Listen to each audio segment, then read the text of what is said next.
Shabbat Shalom. Good morning, everybody. Glad to see everybody here. How's everybody doing today? Good.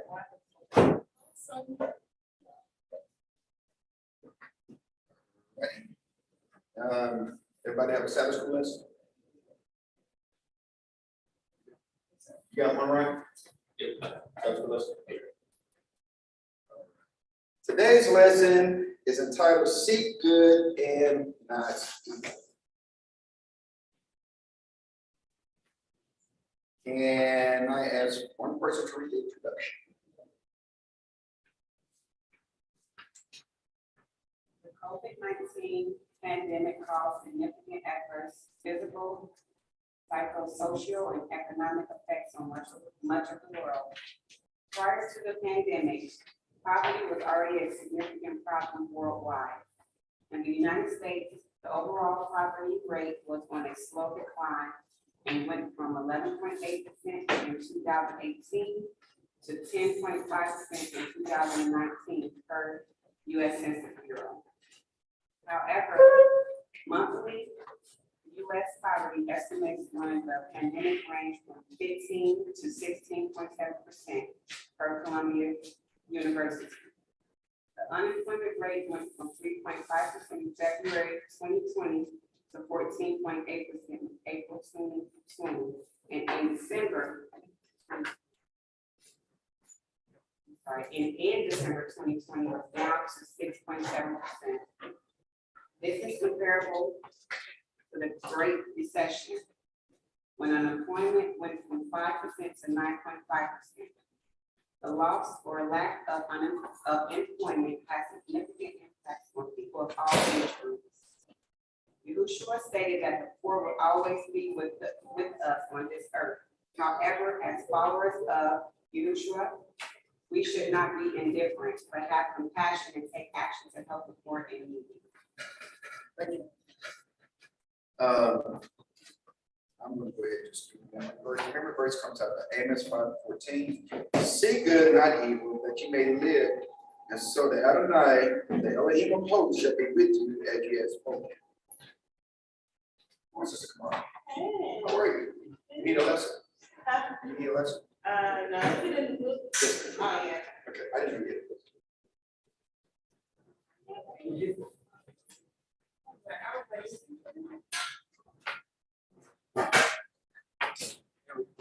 We have any comments on what has been read so far? I'm sorry. Well, maybe get my rule out. Sit down. We have any comments on what's been said so far? Because when we were going through that so-called pandemic, I ain't gonna call it so-called, because there's a lot of people who really got messed up with this thing. Okay. When we were going through this pandemic, how did it affect your own personal household?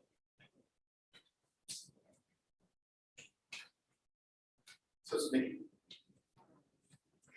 It affected them a lot of ways when it came to kids were at school, right? So now parents became teachers effectively, which then caused an even more increase in kids being home, or home, that more money, coming out of their pocket. Mm-hmm. And then, for some people, your workload may vary. So you may have had to increase hours. Working, 10 hours, maybe 12, 14, 15 hours. Some people went from working, 40 hours a week to now they don't work at all. So I think it was the majority. I know for our household, we had family members who were impacted by the pandemic. They didn't have a son, and so we tried to do what we could to help them. So that was being not taken away from our household, but we decided that was best is to try to help them so they can get on their feet. Same thing, my hours at work can decrease from 40 to like 20. And then Jason had actually got COVID, so he was out. And so yeah, it affected us financially, but on the other hand, everything's taken care of for our comfort.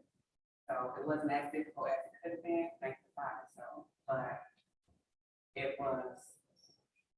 did affect us in that way. Yes, sir. One thing I do know is, besides most of y'all, I know, a lot of us, continue to come together and congregate and whatnot, but for most of the world, it was pretty much like a separation.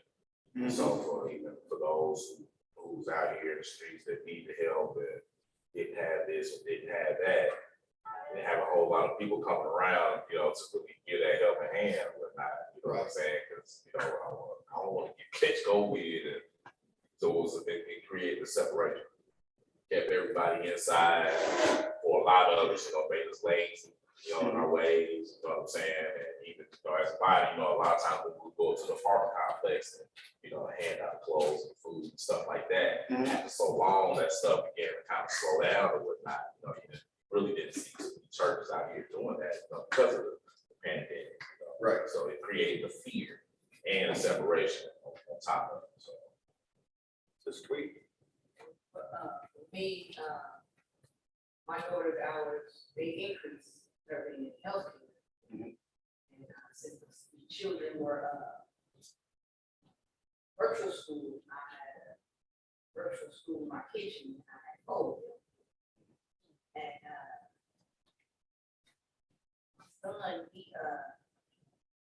my son and my grandson both got COVID. So that my brother got COVID, he passed away. So that was hard. But it was hard to, try to school 4 children, different ages. I have been in school. I have fifth grade, 6th grade, kindergarten, 1st grade. Right. So that was a lot. I'm bouncing from child to child to child to child, trying to keep everybody on task, and we having to listen to 4 teachers and all the extra going on in the background. So that was pretty hard. What about you? Maybe too. I thank God for the COVID.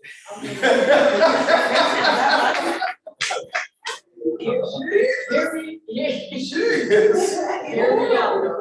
It came at a perfect time because our job, they shut the jobs down. And I was on my job working, and I had restrictions and I couldn't do certain things because of my arm, and they had me doing things that I shouldn't be doing. So when COVID did come and they knocked the job, I couldn't go back to work.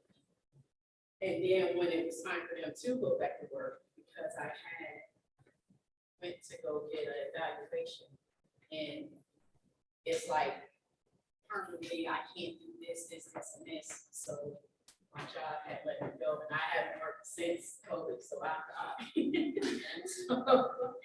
thank God for not working, for rest, and work all the time. For rest, all right. Well, I need rest. Thank you, Sister Kamari. I How did it affect your house? My house, I was like, damn. Yeah, I'm just scared to my house. But it showed me where I was in faith and how unprepared I am when stuff hits the fan. Cause like, I thought this big case of the water, I don't need y'all. I have work to do. Physically, being prepared how to protect the home and having food and how much we really depend on the system. They were able to shut the store down. We ain't got no food now. It just showed me how much we really gotta get our household in order. What about you, Sister Kim? How did COVID affect me? How did COVID affect your household? Well, when I was working, I contracted pneumonia from work, and so that affected me almost to the point of life and death. So that was major for me. Job loss for a short period of time. Religious exemption,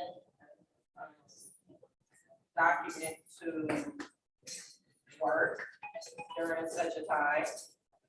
Well, when they were forbidding people to work without the vaccine. And I opted out of that, so I chose to put my faith, the ante on my faith, and get closer to the Lord and depend on Him, like, and put my money where my mouth is when it came to my faith. And so that's how it affected my household.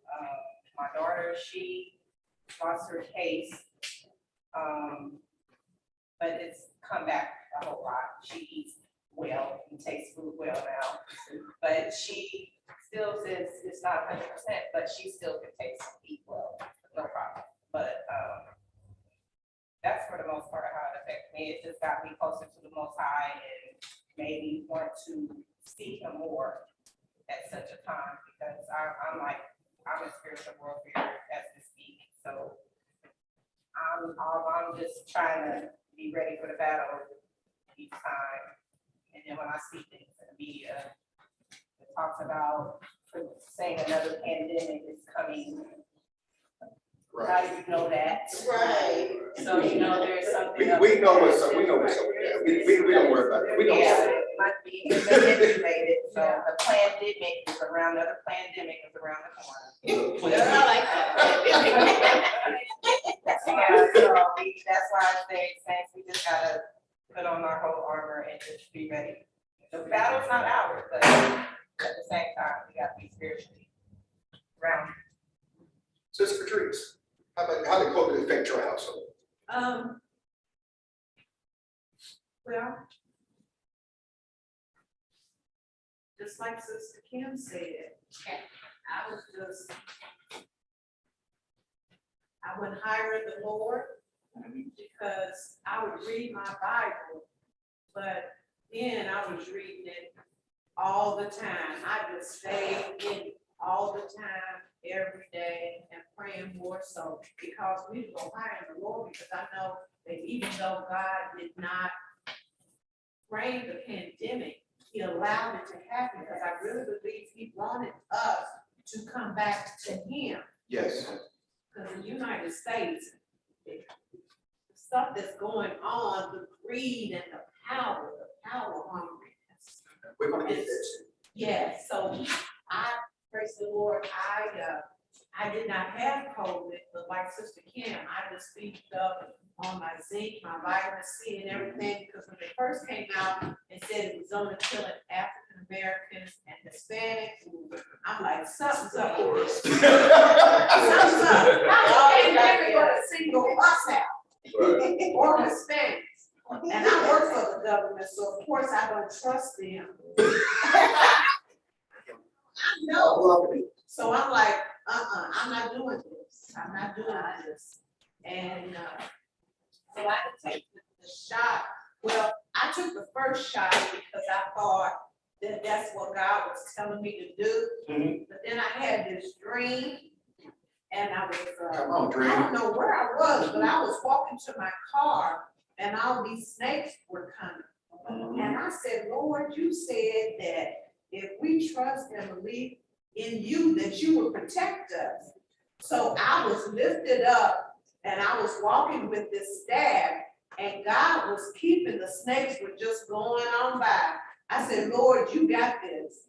I'm not taking that shot because these people cannot be trusted, and the media, they tell you what they want you to know.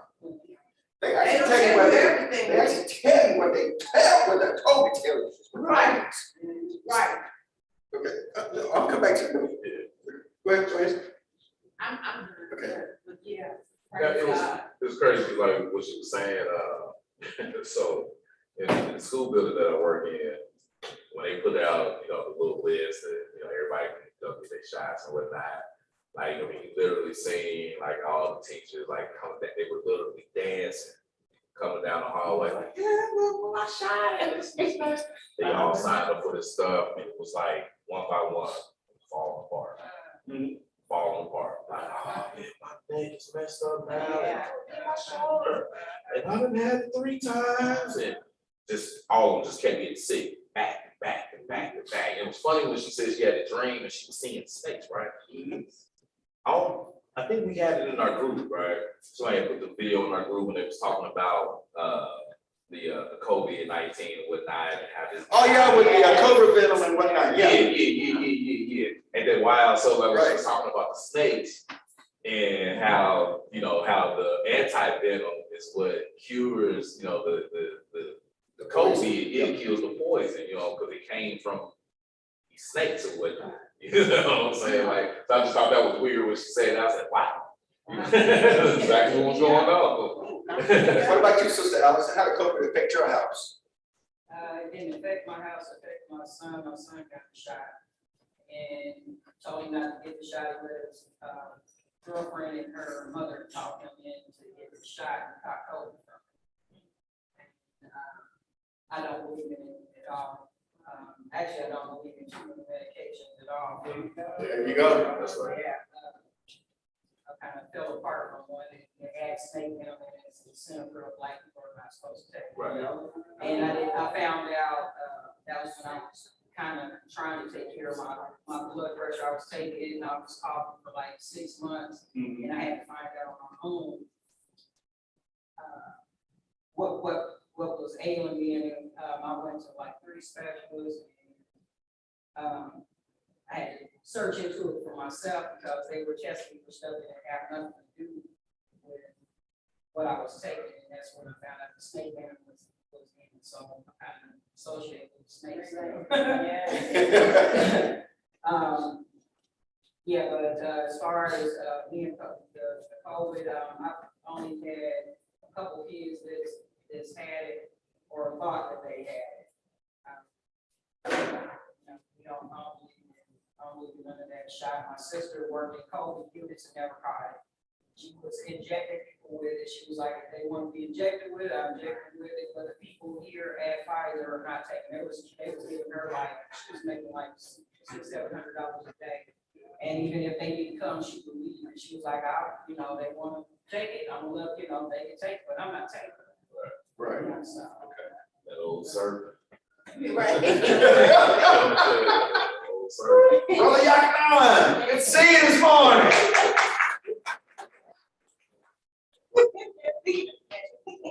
So, how did your household feel? Well, I ended up getting the COVID, of course, it took me about 3 weeks out of trucking. Then my job was trying to push it, but it didn't go through with the government, because I was about to quit. But like it was they stopped pushing it, so. I got well, so I took vitamin C, D, zinc, and the super time and stuff like that. Now, personally, for me, yes, ma'am. oh, right. Go ahead. Yeah, I did catch COVID and everything, but I didn't have a job to go to because I wasn't running anyway. Now, personally, for my household, it was a lot similar to everybody. We all have this similar story to tell about how it affected our households. But I had the same effect. My daughter and I, we caught it early on. I mean, back when they supposedly said it came out in what, January, February, whatever, by March, about late March, early April, I had already been affected. But the thing is, what I spoke to my daughter about, what my daughter spoke to me about, is that we need to make sure that our faith is where it needs to be, because we believe that the Most High was going to heal us. And so we didn't go looking for a cure because we know we had the cure. We just had to speak that life into ourselves. And just like with Sister Tweety having to teach as well as word, that it became something. It felt like it kind of became cumbersome, because let's be honest with it, men, we're instructors. We can teach, but we're not nurturers. We don't know how to baby things too often. That's just not within our nature. We're more or less, hey, we just for the most part, we're just straight arrows. Whereas women, when they go, oh, the baby, this, that, and the other, and they bring a side that balances, So, but in my house, it was more or less like, look, I don't care that you are out of school. I don't care that you about to get this done. This is how this is going to roll, And so it kind of created a little friction because things got a little harder for us. I didn't have the school to send her to, because with some children require that direct contact in order to do anything, or everything on this planet becomes a distraction. Okay. Financially, things continued the same way they were. As a matter of fact, it actually went up for me because people were not going to work. So therefore, contractors were not taking contracts, and the contract they were refusing, I was picking up.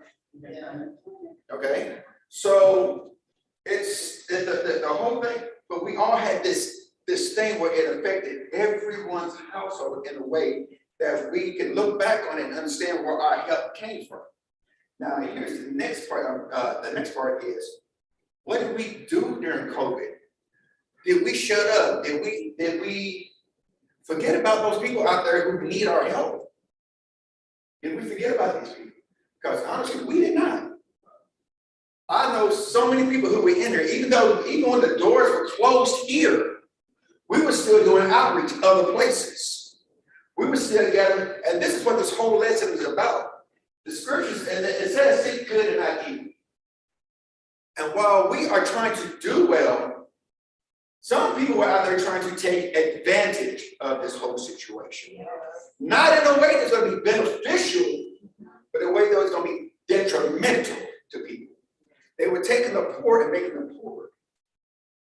And this is one of the things that is going to be covered in today's lesson. While we were out reaching in our pockets, this is not because I'm not saying this because we're going to get the recognition. I'm trying to make a point. While we were out reaching in our pockets and bringing food and water and clothing, reaching out, going to places, getting together and giving of ourselves, we didn't think about the COVID, even though we were around people constantly, strangers. We weren't wearing masks around these people because we knew we had a help that came from high, that we didn't have to worry about wearing these masks, because those masks weren't going to do anything for you anyway. Because guess what? Despite you wearing that mask has got too many pores. The virus is so small, it's going through it anyhow. Even with the N95, they take the N95 is small to catch a virus. That is a lie. Because if I can breathe dust through an N95, that virus is coming right on through. They lied to you. Yeah.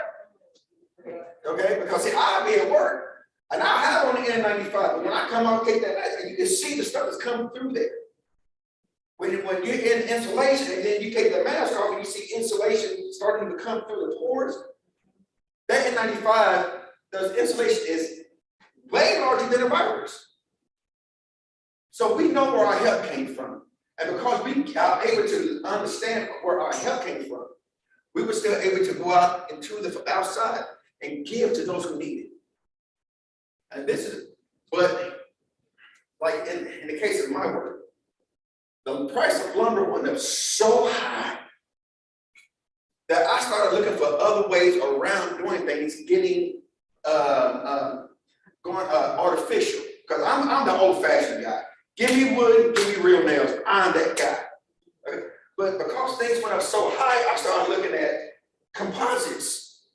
Because I personally like the feel of old-fashioned. That's just my personal preference. But see, now I had to go look for different ways of getting things done because the prices went up so high. It was draining my pockets to the point where I was almost not able to keep up with the cost. I don't go after my customers and try to rip them off. And see, that's the thing. When I go to a customer, once I give you a price, that price is set in stone, unless you don't meet the deadline. Now, I'll give you 30 days. If it ain't within 30 days, then we'll go back and renegotiate because price is very up and down. But the companies out here were killing it. People buying up toilet paper like they had lost their minds. People have to run around here and newspaper taking home, rub their head, make it soft in order to do their job. You know what I'm saying? That old school thing. Ripping pages out of magazines. People trying to take toilet paper and sell it at an inflated price on eBay, on Craigslist, on buying a whole truck. Who buys a whole truckload of toilet paper? But this is what people were trying to do. They're trying to take advantage of a horrible situation. buying up all the water. Why you need to buy up all the water? You think you're the only person gonna be out here thirsty? No, because of your greed. Yeah. And then when the bottom fell out, and they try to return everything, what were they told? You can't take that back. So you sit up there, you drove yourself to sit up there and try to, your greed caused you to go into the poorhouse.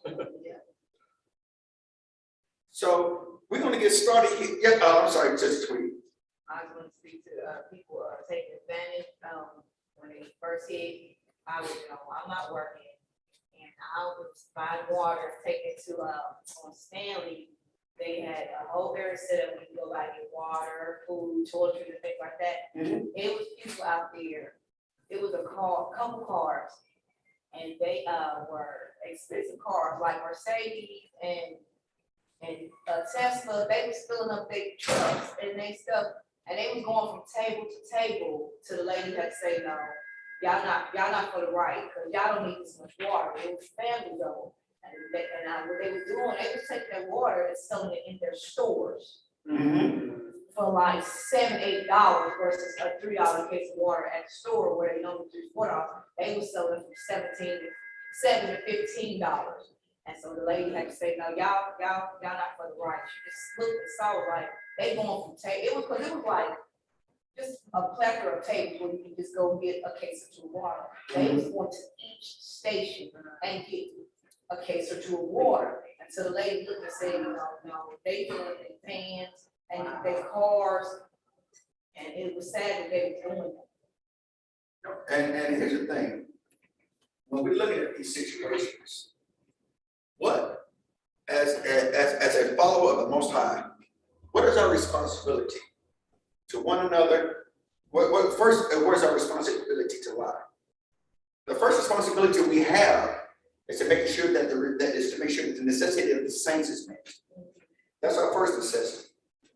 Then once our necessity is met, then we go out to the streets and try to meet their necessities. See, because if we don't take care of ourselves, guess what we can't do? We can't take care of them out there. It's just, so that's, so the robbery, the theft, it's almost like, what's it, white collar crime called, where embezzlement, where you're taking things that don't belong to you, and then trying to give it out for an exorbitant price. Extortion, that's the word, thank you. Where is Yah and all of that? Where is the Most High in this? Where is he in this? He's not in this. You know why he's not in this? Because it robs his people of their necessities. The poor, as the scripture says, well, we're going to get to the scripture here in a minute, but the word says that the poor is always going to be with us, and they're always going to need us. But how do we serve the poor? Do we just give to them all the time? Of course not. Because then they won't want to do things for themselves. Okay? But the thing is, when we do provide for the poor, or we do provide a service for the poor, see, one of my biggest things that I do is that I go to the elderly a lot of times. And when I go to them, they need things done for their house, they get a very, very, very discounted rate. Not because they can't afford me, but because I know that it's harder for them to be able to afford these things to their home. If I go in and I tap out their savings account, they've got nothing back. They got nothing left to fall back on. But these companies, these window companies going in charging $20,000, $30,000 to change out 16 windows. Come on, let's get this. Max $8 grand. Almost in most cases on the average size windows, you change out about 16 windows, maximum $8 grand. Okay, and you still come out with a nice profit. But the thing is, you have people who want to take advantage of the poor. Why? Because they're the most easily influenced to do the wrong thing, which is come up out of their pockets and break themselves. You see, somebody made a point to me some years ago. Our people are the only people who you see running around with no school books, but they got every shoe, they got every shirt, every pants, But they can't pay their rent. Say that. Why? I've seen rich people who look like they're bums. Yeah. I've seen rich people go shopping at the thrift store. No, seriously. Because they know how to keep their money. Right. But we, as a people, Priorities. have our priorities screwed up. Why? But this part of the reason why you got so many different nations that's in our neighborhoods, because they know, Exactly. they know we spend more money than anybody in the world, right? So you got, a lot of the African tribes here, a lot of the Indians here, a lot of the Chinese, Japanese, and they all set up shop in our neighborhoods, so they know we're gonna spend. And they doing, and why do they shut up in our neighborhood? Because they know they're gonna get over on us.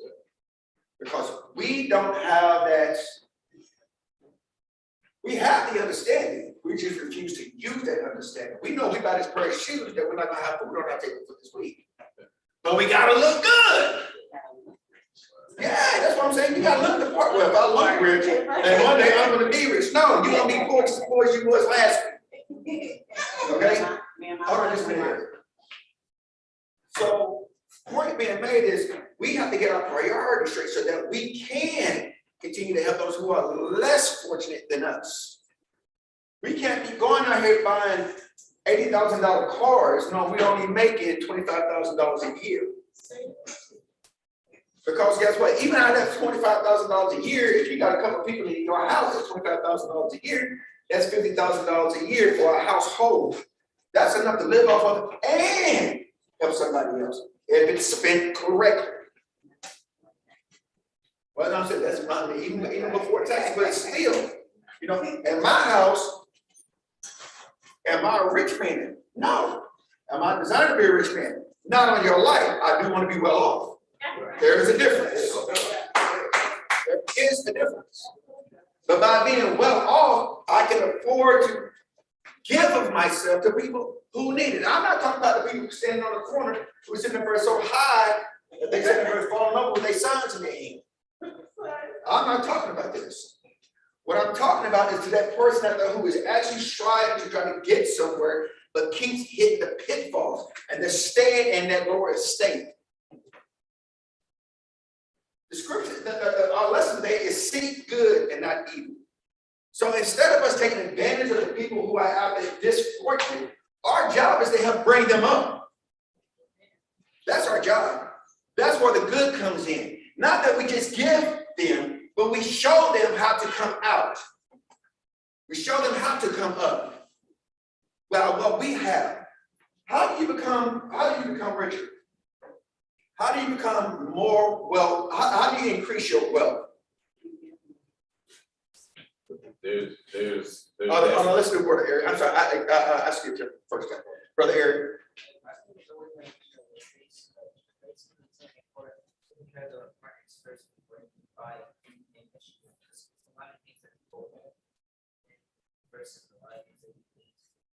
That's it.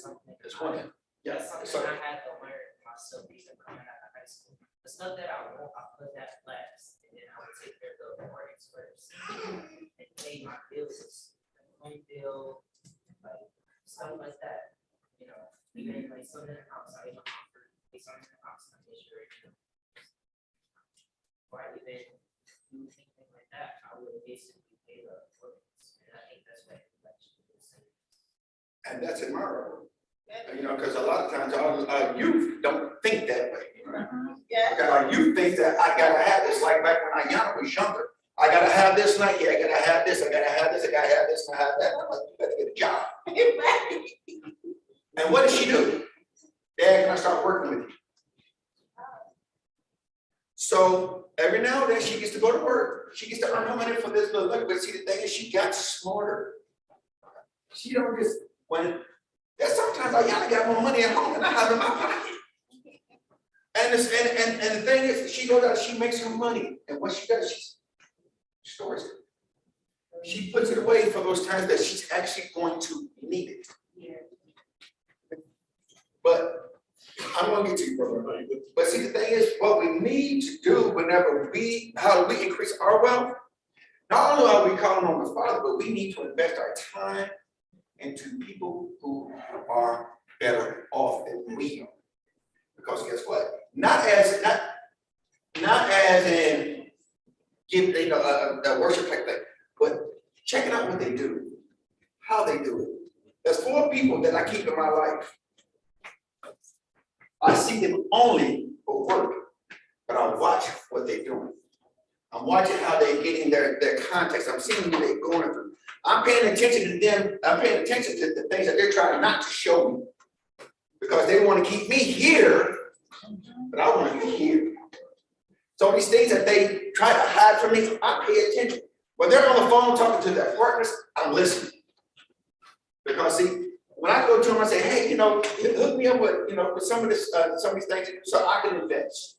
So I can better off, so I can have a little nest egg and be able to do things better. But they always find an excuse. But see, the Most High gives us one thing. He gives us the ability to listen and pay attention. And when we get better off, guess what we can do? We can bring those who are down and out, help bring them up to where we are. And as we increase, see, the whole thing is not to become rich because the scripture is clear. When Yahushua talked to the rich man and told him when he had to give up, he said, this is why it's easier for a camel to go through the eye of a needle. Because when you invest in yourself in riches, that's all your mind's on. That's all you want. And you would do anything to increase your riches. You would walk over anybody, you would destroy anything to increase your riches. But see, the thing, you're not sacrificing of yourself, you're sacrificing of everybody else. So I'm sorry, Sister Desiree, you hate your hammer up and I just. No, but you were pretty much about to touch on it. I was saying we can't be in the mindset of being rich. That's why I said what I said as far as being a giver. Mm-hmm. Because those who are good stewards over little will get much, but it's for the betterment of giving that to other people. Mm-hmm. So, he gives you more to be the blessing to other people. It's not to be at a certain level and be above. It's just to be that representative of him and do what he expects of you to do. So being a giver will allow you to be increased, but you have to be very careful not to elevate yourself, like you said, because once you get that rich mindset, you think about everything else and it's all about you and that money. Yes, sir. So, like, we in this land, right? Yes, sir. And people who set this land up, set it up in a way for themselves to get rich, stay rich, and use the people to do it right. There are some steps that most of us don't know that has been passed down generation to generation with their families. But perfect example, we don't know that LLC is only $90-something, and you can build up a business credit and not even have to use your personal credit. They're offering you $100,000, $200,000, $300,000 to do this, open up a business and how to run and how to write all your bills off, use your house as your business address and write off all your bills and get paid $30,000 for income tax season. We didn't know that we could have 4 meetings per year and we go to Dubai and on a private jet have it all paid for through the taxes. At the end of the year, you might owe $20,000 on your taxes, but you go and buy a $200,000 Maybach Benz, and it covers that $20,000 that you may owe plus cover the car just from the business that you own. This is the little stuff that we didn't know, and so since I've started to know a lot of this stuff, be able to go out and get your separate phone and have your house as your business address and just write everything off, and you basically get this stuff for free. But if you don't know this, in 12 months, out of that 12 months, you don't work 6 months for free because the taxes is taking all, the IRS is taking all this stuff, right? But see, now that I'm starting to know and understand a lot of this stuff, so now I'm able to tell a lot of y'all, you know what I'm saying? So you don't have to wake up in the morning and go work for somebody else. If that ain't how life's supposed to be, you know what I'm saying? but this stuff was passed down through generation, and wonder how, you got teenagers in high school, right? That's driving big Mercedes-Benz that they done bought on their own, just because their parents is paying like $13,000 a year. Because, let's say, for instance, I don't know what square, how big this room is, but let's just say you use a bedroom as your office, right? You can use your kids to go and, clean up this office. You can pay them $13,000 a year and write this stuff off.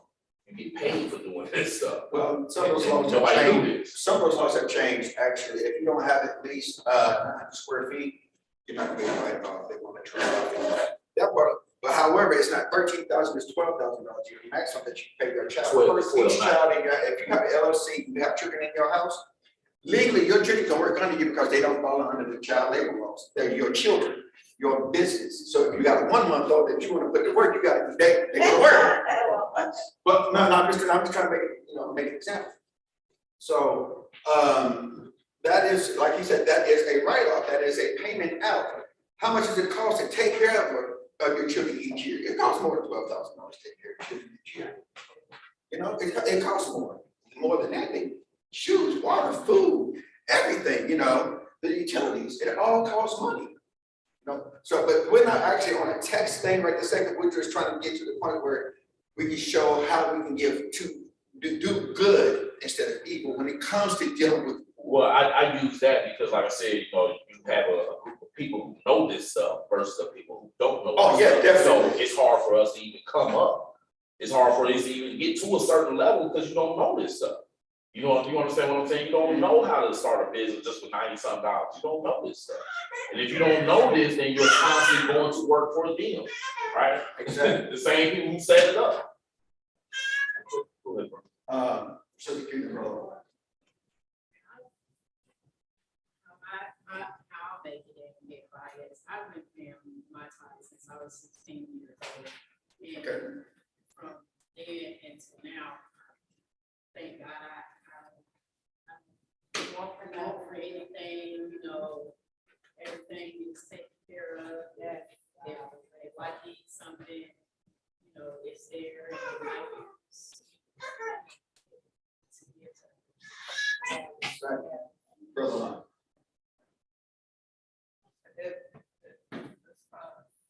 Yeah. I think that so much that some of us don't know that we're not even privy to certain information that really would help us be able to help our people so much more. So like there's a wisdom aspect of element to that, which I kind of what I gave you hit earlier, it's not being not doing things for vain glory or vain, like, okay, this is an individual, I had to use a certain discernment to understand, okay, first off, what is the help that you need? Like addressing the need. What is the need? Because it's not always a dollar that's the need. Sometimes the need is you need to get some biscuit. Like your belly is your belly. So that's the reason why you will keep on being in the situation. And I'm speaking this stuff from my own experience, having to learn this stuff the hard way. That's the way I had to learn. You know what I'm saying? Mm-hmm. Like sometimes it's a discipline thing of saying, okay, I have to understand in order for me to be in a position to help others. I gotta help you. I gotta handle the little, then I can handle the much. That's one aspect of it. Then the next aspect of it is not getting jaded. Okay, now that I'm in this situation and the Father blessed me not getting ahead of myself and saying, all right, now all of a sudden it's about what I have required, what I have done. And then next thing you know, you're gonna be just like every other example with every other kingdom we've seen that is in that situation. Even Isaac had to go through a run of that, where it lets you know, like, oh, the Father was with him and he blessed him and increased him. But then there was a turn where, like, now I'm telling you to do something out of obedience. You're not hearing me. I told you, so you're in this land and you over here setting up shop and making these people that's in this land feel like we gotta get him up out of here because in a minute he gonna own everything and we ain't gonna have it. Right. Like you gotta live at peace because you're a sojourner. Like it's all of these things that you have to take it in mind and be considerate of. And that's where I think that the title of the thing comes in, because it's like you have to genuinely and wholeheartedly, not just some of the time, not just at the beginning, not just at the middle, but at the end, but like the whole process, you gotta seek the good and choose the good and not the evil. And that's a difficult thing, because sometimes evil comes in packages that seems to be good. You don't even have the discernment to tell your up from your down. Sometimes you don't even have the discernment to tell the right from the left. Sometimes I'm again speaking from personal experience on this thing. Like situations that to me it was packaged up and I thought it was foolproof and it made 100%. Like not realizing that I'm really being a rich man. Like he said, all these things I've done since my youth. I've done all of this unchecked, all of these check boxes. I haven't been an adulterer or fornicator. I haven't lied, bear false witness. I haven't done none of these things. I've kept these commandments since my youth, but he's letting him know now you got that one thing in your heart that is going to keep you out of the kingdom. It's something that you're not willing to let go. So really that's kind of the gist of it. Like you have to continuously be seeking the Father and what his desire is every step of the way, whether you got little or whether you got much. And the rest of it, it'll fall in place the way that it's supposed to fall in place. Problem is we often get ahead of ourselves. And now we not moving according to what he's saying, we just moving according to a good idea. We just moving according to what sounds, what we think makes sense. Because, that's the human nature of it. But now what you're doing is you're not seeking good, but you're really choosing evil because the only good is him. So you have to run it through him and run filter all of your desires through him, filter all of, even with something that can seem as though it's a good desire, you still have to run it through him. So yeah. Why did we say it's easier for a camel to go through the eye of a needle? Human, we flawed. We can have the best intention. As soon as you get all that money, you might feel like, oh, I deserve to do an extra. Be a little bit stingy with something. Your intentions be so good, but I'm like you said, I'm speaking for me. You can't say what you would do if you had that. You ain't gonna lie, I'm not just keep doing that. It don't have to like that. So, but you gotta be lined up with that wording. Filter everything with him, and sometimes we do miss the mark because we can have good intentions, but it might not be the right time for that good intention to, go through. You gotta be very sharp in those ears to know what he's saying, and be in a place where you can do it. I just think they're like the same stuff. I need to speak if I can hear. I mean, like, it's like, dating was known for like a lot of good stuff. Like, that's what I heard. Like, half of the stuff that they did, like, you can't date. It's about, you see how everything is closed down. People trying to get business. That's why we don't have a lot of stuff now. That's how I'm looking at it. Another person who's opening a business or a restaurant or a conference, then a few months later, that restaurant will be out of business because it's like people want to rise instead of helping other people. They want to take the other company out so they can rise in the morning. That's how people want to do it. Yes. Either it's gonna feel like that's why we don't have the right stuff now. Even in Charlotte, we saw how stuff was like even in Charlotte. All targets, they were stuff. It's like it's gone. Cause food, that was my favorite place to go. It's gone.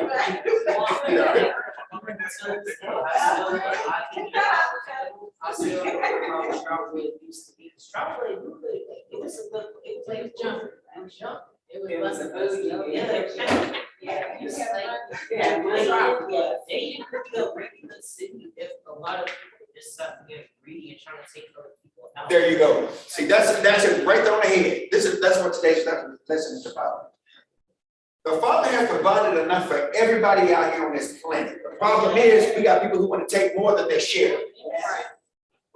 And see, and by taking more than they share, they are looking at themselves, they're greedy, and they're trying, and their greed is causing them to go even harder to try to purposely make other people poor. Yes. not of the Most High. Somebody grab me John 21, please. 15, 17.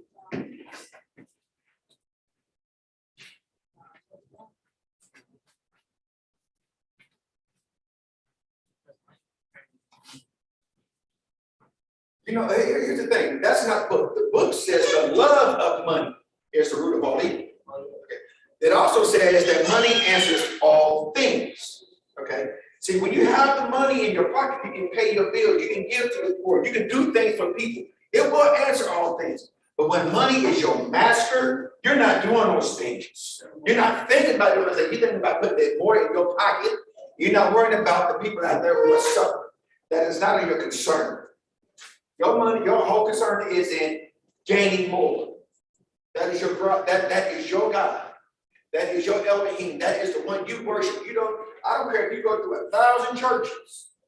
If your whole goal is to sit up there and put your foot on the neck of others for your own personal gain, you are not of the Father. You are of your father, the devil. Sister, please. So when they had eaten breakfast, Jesus said to Simon Peter, Simon, son of Jonah, do you love me more than these? He said to him, yes, Lord, you know that I love you. He said to him, feed my lambs. He said to him again a second time, Simon, son of Jonah, do you love me? He said to him, yes, Lord, you know that I love you. He said to him, tend to my sheep.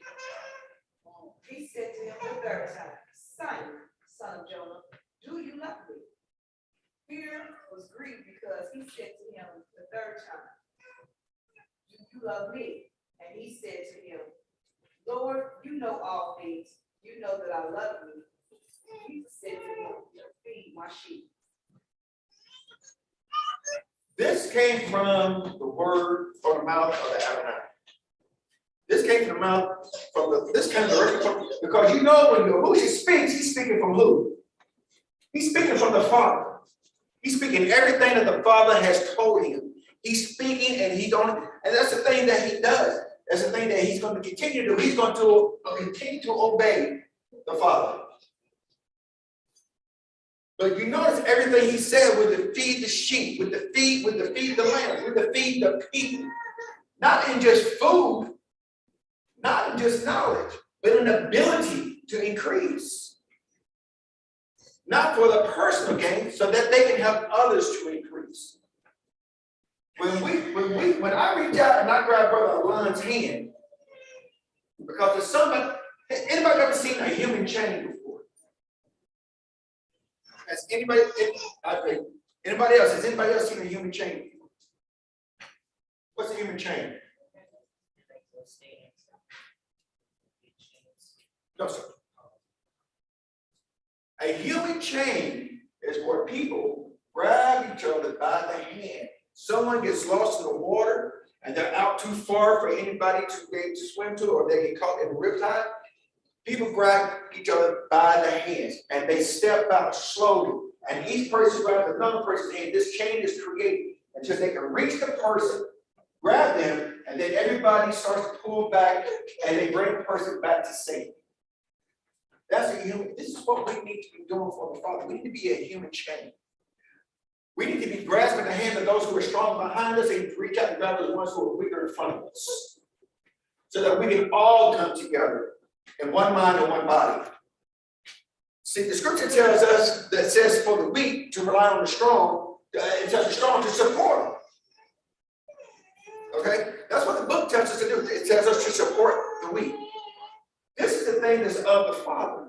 He wants to seek good and not evil. He wants us to show forth to one another a love that is just unconditional, which means you're hungry, I will feed you. Well, guess what? I'm gonna bring you a fishing pole, take you down into this lake, and teach you how to catch fish for yourself.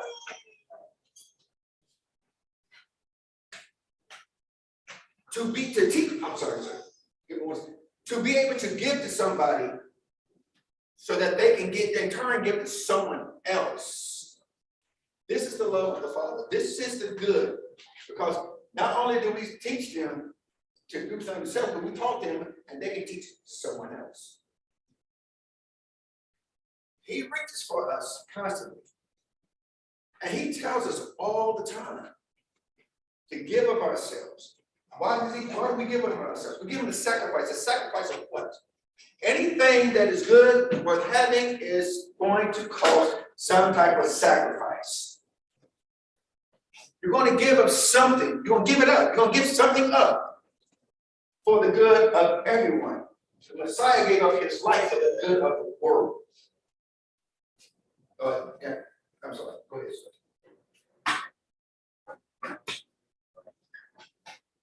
What you said, that's spot on. Like, we've seen that. That's the ways of the Father since day one. Like, he says that he'll bless you in your field. So therefore, you should be able to bless the poor, widows, and fatherless. They don't go through your field and glean your field and pick every last crop out of your field and leave nothing like that. Leave the four corners and let them come in. That way they can come in and eat. You know, like even we even see kind of like in verse 17, the example where Elijah, he goes to the city and there's a woman there and like it's a drought, nobody has anything. Yep. And the woman is like about to make up some bread. She's like, you about to make the last meal and die. And he like, well, give it to me. And because she did that, she was able to be sustained for the whole rest of the drought. The Father blessed that.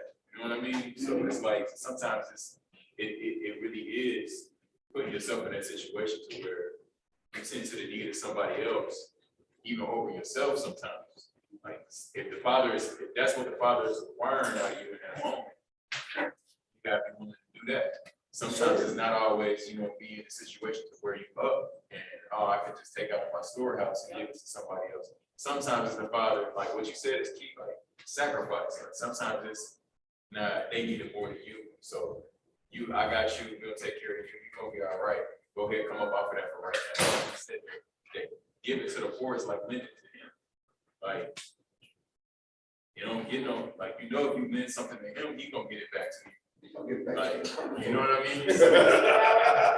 Yeah, you don't have to worry about that at all. Like, he's not gonna steal them from you. Like, you're gonna lend it to him and he's like, hey, yo, most high, where my stuff at? Hey, bro. You got that? But I want you to remember one thing, folks. Remember one thing. The book tells us to lend without the expectation of return. Oh, that's big. Okay? I got sick. That's big, right? So if you know somebody's in need, they say, hey, bro, can I borrow this? Because and you know they're actually going to use it for what they say they need it for, bring it out your pocket if you can afford it. Not if you can't afford it, but if you can, or if you can sacrifice something to give it to them so that they don't fall, give it to them. Okay? Don't tell them you gave it to them, because that way if they don't get it back, you've lost nothing. Right. You don't take so because here's the thing about some people. If you tell them if they say loan, they may give it back. But when somebody says, man, I need this, did they just ask you for a loan? Or did they ask you for a necessity to be met? See, that's the difference. Okay? The scripture tells us, and then when we get this loan, if we do give out a loan, what are we not to do? Charge usury. We're not supposed to charge usury. We're not supposed to sit around and keep this person down, continuously trying to pay us a loan that they really couldn't afford to take the first time. That's not what we're supposed to do. Okay? So we don't, but the thing is, that's among the people.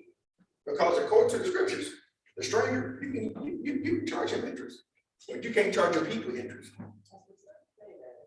Okay? You can charge a stranger interest.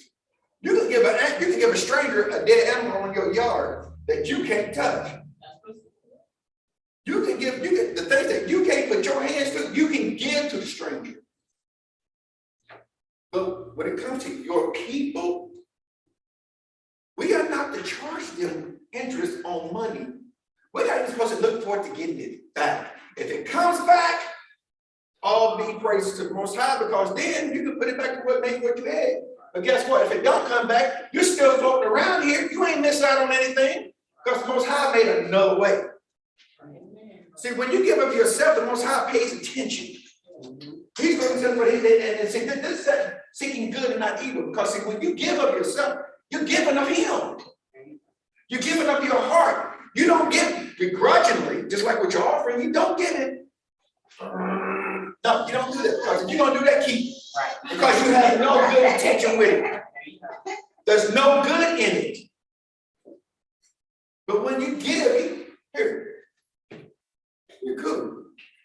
And if you get it back, good. If you don't, He still got you.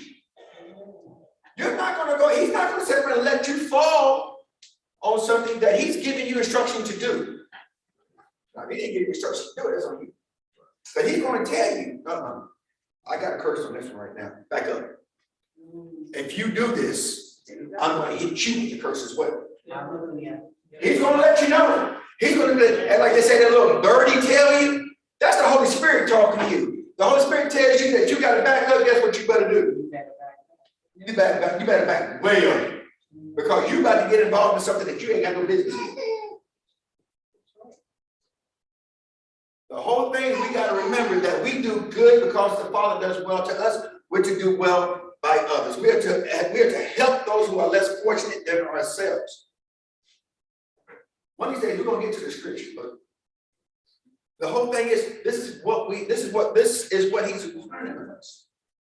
He's not requiring of us for us to gain knowledge and not give it out. He's not requiring of us to get money in our pocket and not distribute it where it needs to be distributed, whether it be within your own household or help with someone else. Can your household deal without this? So this household can stay afloat. Do I have to have my internet so they can pay rent? What's more important, my internet or their rent? What's more important, my streaming apps or their ability to put gas in their car to go back and forth to work? What's more important? Where is the good in you? See, we have to bring out that good in us. He's giving it to us. We got to give it away. He didn't give it to us to keep for ourselves. The Father's not greedy. He owns everything. So everything He gives us, we can't be greedy. We got to give it back away. Everything He gives us, because if you haven't noticed, when He gives to you, you already have something that you can trickle down to somebody else. Every time I gain something new in my house, I look at what's in my house and like, who can benefit from this? Sometimes I'll post it, anybody need this? Other times I'll see a necessity and I'll go to the corner, quiet. I see you need this. Here, you can have this. I'm not saying what I do as I'm not saying I need that attention. I don't want that attention. And when people try to, and what offends me It's when they tell it. is when they tell it. That truly offends my heart. Because what I do for you is for you. It's not meant for you to tell this person over here, because then they're gonna look at me like, well, why didn't you do that for me? Because I didn't see the necessity in you. The Father didn't tell me to help you. The Father told me to help him. The Father told me to help him on earth. That's what the Father told me to do. You're getting mad at me because I want to do good for here, but you didn't receive it. So we have to be real when we do things. We gotta keep it quiet. He tells us when we pray in our what? In our closet. Pray in our closet. Not out in the open where men can hear you so they can get the glory. Yeah. I don't need anything. Don't thank me for something out loud. Thank me in private. Amen.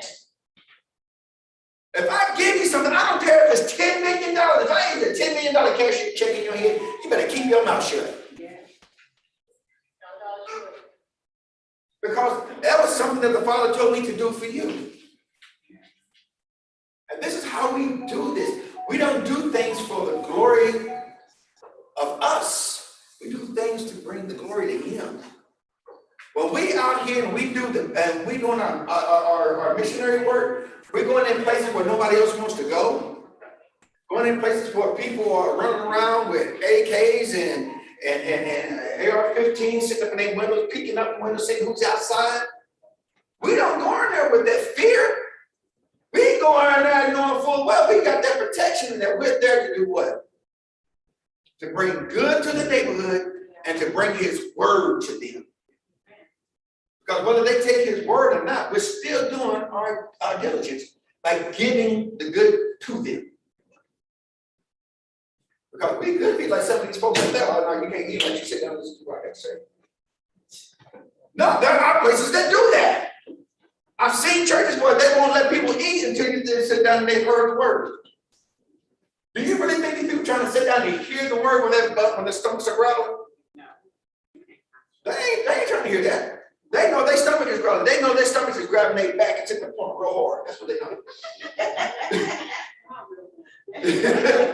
But still, this is what they know. So we give without the expectation in return. That is a good gift. That is seeking good and not evil. If we have to have something in return from you, then we're not doing what he has told us to do. We bring the word, we bring the food, we bring monies when necessary. But guess what? We also bring gardens. We also bring, we can do community gardens. We can do what you call them things, where you go to the park, the gatherings or whatnot. There's so much that we can do that is going to bring him glory. That people will want to see his good and they come to him. But we can't do it thinking that we're something that we're not. He didn't give us increase for us to get a big hit. He gave us increase so that we can increase others. See, a lot of people, oh man, I just got this raise. I'm about to go buy me this, go buy me that. Okay, you got this raise, you go buy this. What did he give you the increase for? What did you actually need this or did you actually need that? He didn't get it. He may not give you that increase so you can go buy this and that. If you're doing well where you are, and then when you get a little bit more, then you want to say, like, I gotta have this. You gotta have it. Why? What is the purpose of it? Why? Where is the good in you getting something, keeping it to yourself? I'm not telling you that you gotta go ahead and break your neck. What I'm saying, no, seriously, I'm not telling you that you gotta go ahead and break your neck. But what I'm telling you is when there is good, when there's the opportunity to do good, take advantage of it. When there's an opportunity to give to the poor, give to the needy, loan to somebody some money, if they give it back to you, great. If they don't worry about it. This is of the Father. This is of goodness, seeking good, seeking to do what is pleasing to him. This is what this lesson is all about. Yes, ma'am. I'm sorry. I was gonna say that.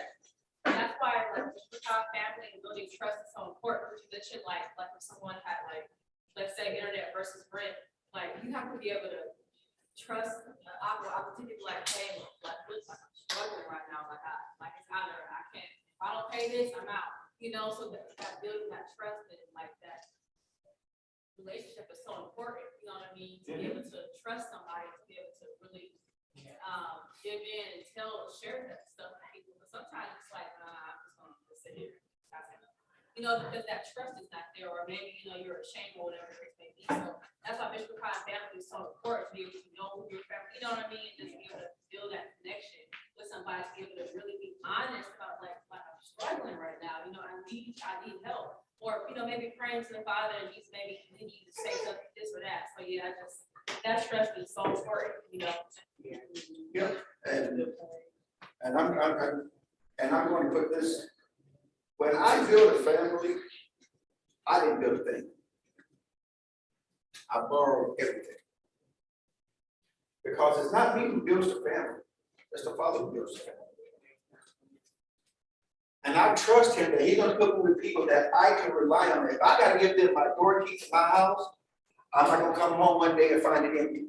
That's right. That's right. Okay? I'm not going to come and find my televisions and my youngest drums and all this stuff. So we have have, that judgment is a wonderful thing. But see, the Father puts together the family. And every family, there's always at least one Judas. So you gotta be careful. There's always at least one Judas. So, but still, even with this family, you come together, communicate, you graduate together, and then you go step to the side and you grab these people who are a little less fortunate than you, and you give it to them. You don't give them, like I said, you don't give them, if it's gotta be, no, you give it to yourself, because that means you don't have the heart for it. If your heart's not within the Father, you're not gonna have a heart for it. You're always gonna expect something in return. I used to give special offerings and things back in the day, because I would hear these preachers, if you do this, God's gonna do this. And I would be broke as a joke.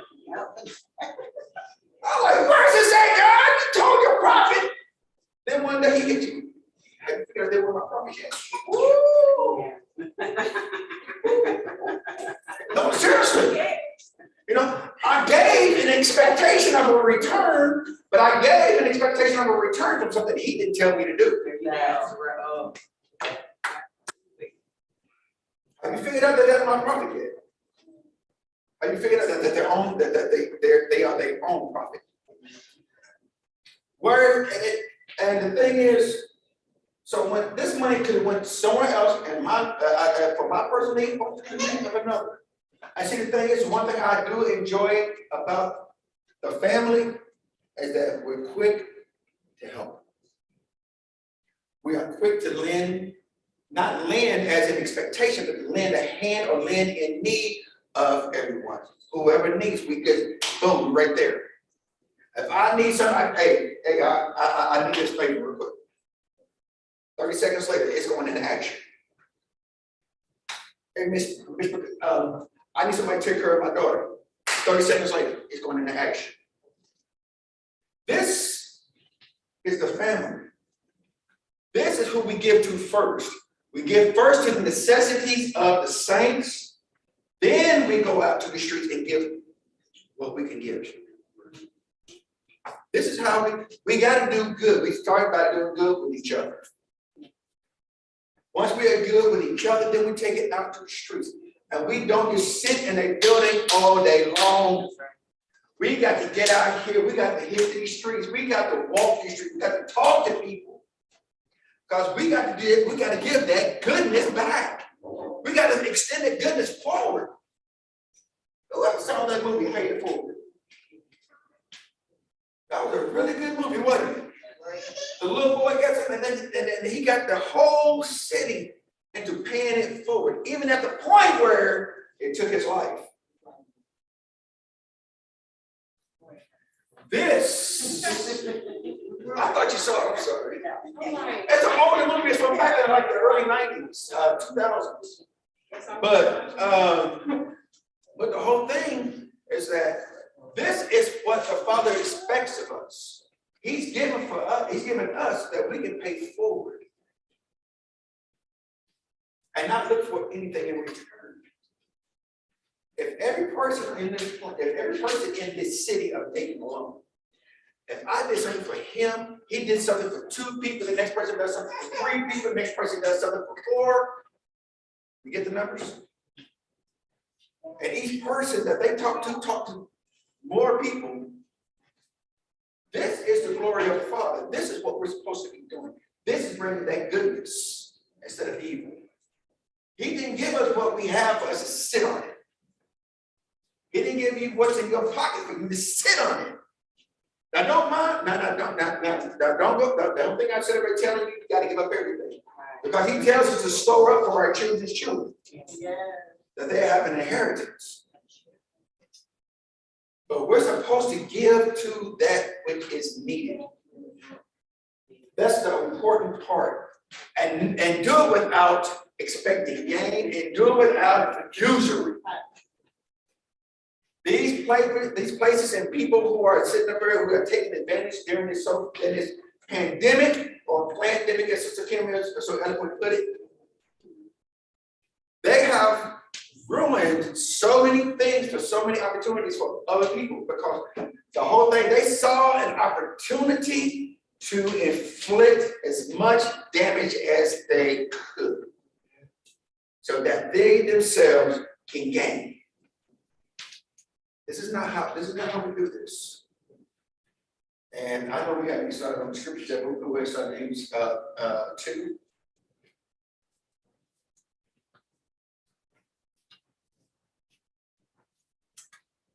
Sorry to take so long getting to the point.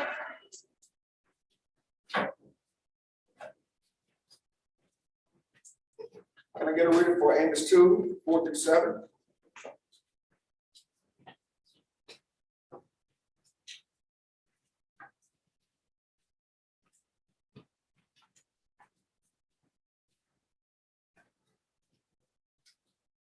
Thus saith the Lord, for 3 transgressions of Judah, and for 4 I will not turn away the punishment thereof, because they have despised the law of the Lord, and have not kept his commandments, and their lives caused them to err, after which their fathers have walked. But I will send a fire upon Judah, and it shall devour the palaces of Jerusalem.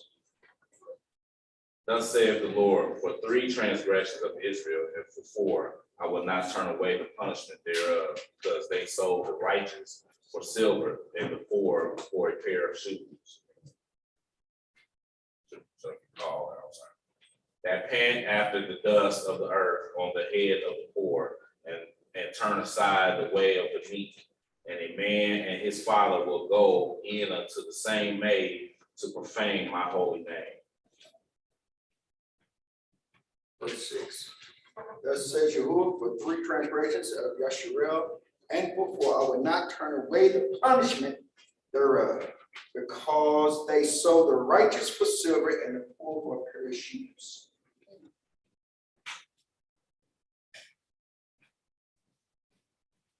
Who does this? Because somebody who has Yah as their heart. But Israel did. The rich in Israel looked to keep the poor trodden, so that they can continue to bring in that money for themselves. They put away the commandments for their own selfish gain. As members of the body, this is the one thing we don't do. We can't afford to do it.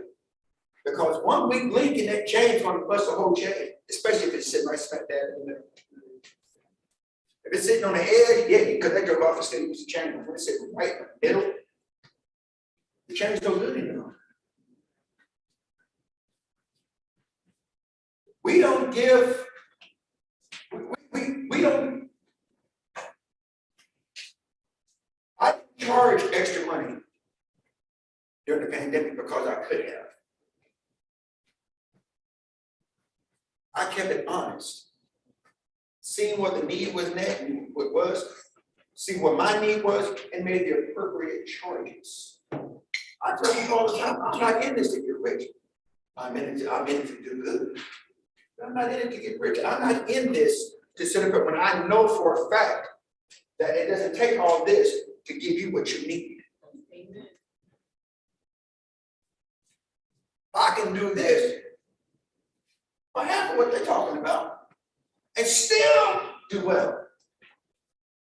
Still make a decent profit. Why? Because I'm not trying to use them. These companies out here, they just want to grab and grab and grab and grab. And not only do I do, and so when I do this, people are like, I got somebody to turn you over to. Man, he does good work and he's not expensive. Why? Because that's the Father in me. Not to use people. Not to get over on people, because it settles my pocket. Because my heart isn't in my pocket. My heart's up there. My heart knows I got to close my eyes one day. I got to open up. And I do not want to be opened up to a lake. I do not want to be opening up to looking at visions of him and him scoffing at me like, man, get a better guy. He didn't even know who he ever was. That's not mine. That's not what I'm opening my eyes to. My eyes are going to open to a Father who is full of grace and mercy. As I show mercy to people around me, I pray he shows mercy to me. This is where the good lies in. This is where the good instead of evil comes in. That grace and mercy. When you give up over yourself without a thinking of, without trying to abuse the whole thing, abuse the system as they call it. This is the mercy that this is the mercy that we hope to get from him. Because he's not going to abuse us. Why should we abuse him? Yes, sir.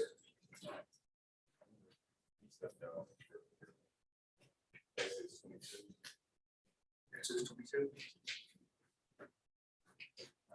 It speaks to both sides of the heart of a person. On the either side, and especially the heart of a person. Either side. Like, it says for all manner of. What do you read now, sir? Exodus 22.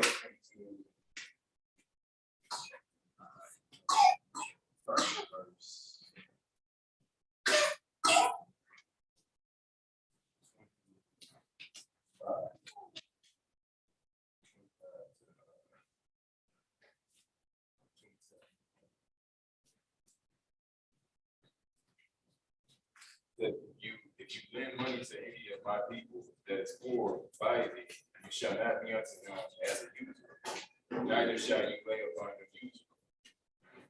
If you at all take your neighbor's raiment, and that word for raiment is a symbol, like, so to give it some context, they will generally wear like an undergarment, like what they call a patonement.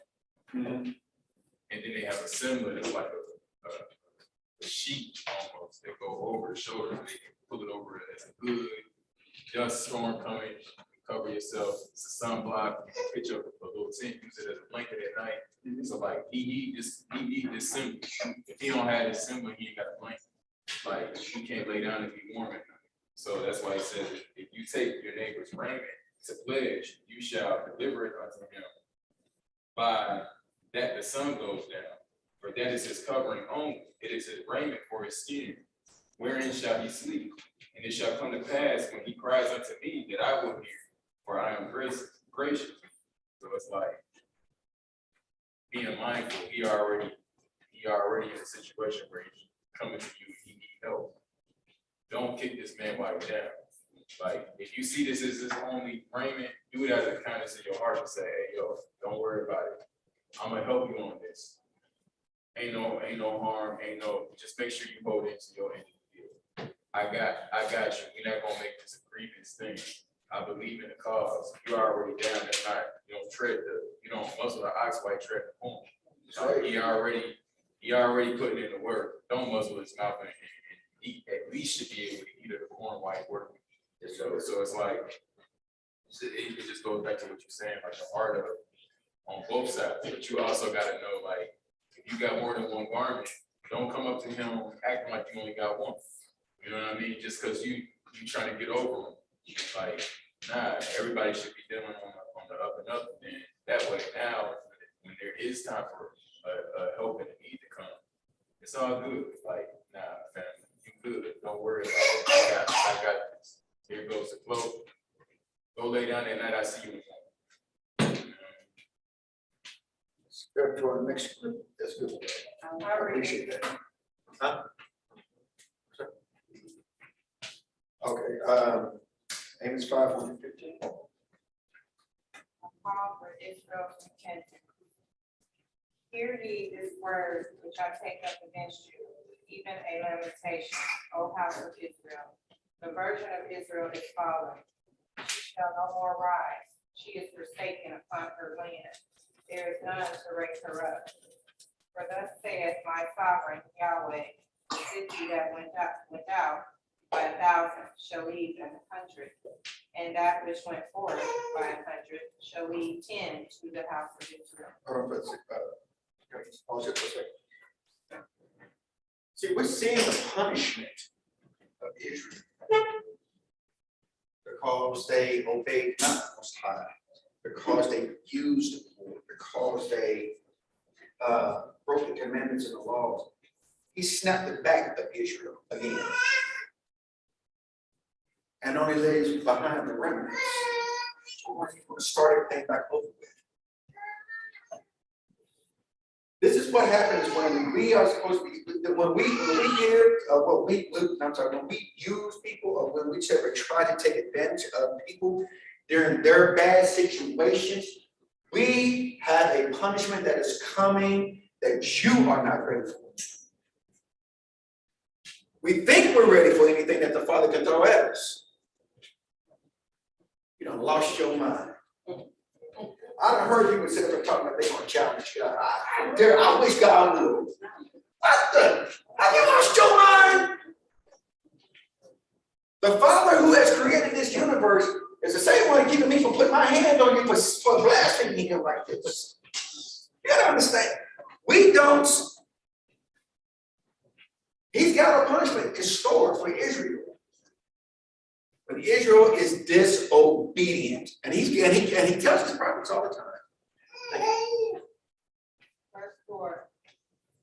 For thus saith Yahweh unto the house of Israel, seek ye me, and ye shall live.